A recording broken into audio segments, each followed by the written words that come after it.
he thalak kanin mek hi kholai lungkhu a malsom kima kumsom paruk mi ani a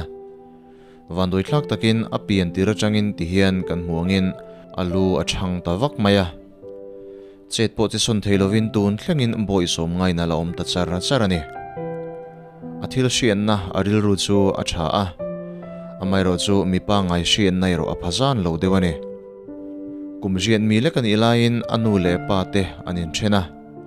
apa chuan nupui dang omin atlan bo sana tun thlengin aom na chiang takan threto lawani arun kol ngoi ni mo aru te po hi hetlai po hi aing lo deu ni hi tro akilam pang chu thang vak lo ni hi tro inchi bai le ila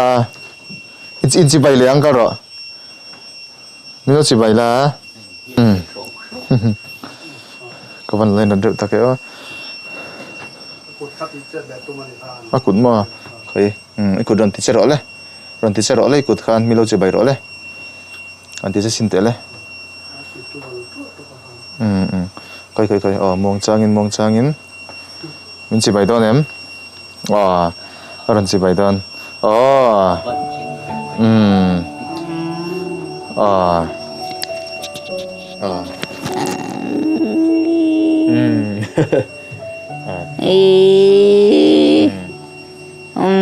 cái chuồng mò cái đầu chu vẹn ngọt thì hen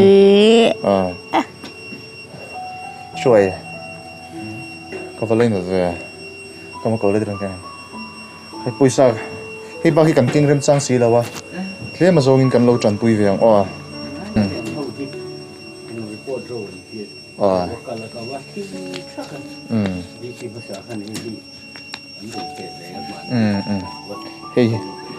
hey kan rem chan nang tokin cheng sang hi in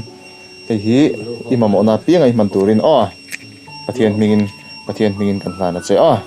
lodam thala milo him zelanga chuanin I be seina lo nei zel sela tara ti hela mai pon ma lo son zel sela hey la role kum thiam ba ani chuan te he ten da mai cheng sang hin kan lo chan pui ve hey kalai na topa mo ti thei va kom si lawa mai ro chu ti hian video te kan lo cover ve shim anga ti khan nge mom chu ben shil zelanga mo ke ni po voina hian thing cycle tur kan ni thing cycle matlang si lo in not van lai pai kan riak potanga ke chu ma ti tur kan ne ya ten he ta garon peng le khan ta chu kan soi tu shim ani pathian ma kun lo tong chai lo ka olal pa kan pathian du takin mangai tu voinia nangman aizo kan su san atangin tilai thlengin tam takin min shoi thlenga lalpa lom thu kan shil che ni lalpa he tilai kan unau pa kanan mu hian kan laina ta kan khongai amai ro chu tan hian kan ti sak thei hi lalpa tlem hle mai hemi wangi ro chu na poi kan ti tak zeta amai ro chu lalpa harsa te pian phunga rol ban lo te mi khongai thlak te fasha te kalsan ngai lo tu nang mai yomani ti kan sia chuwan chuan lalpa ikai shoyam puina tan kanun dil sakani bye bye bye bye rồi đấy anh ấy anh nó cần luyện phát tặng bye bye đấy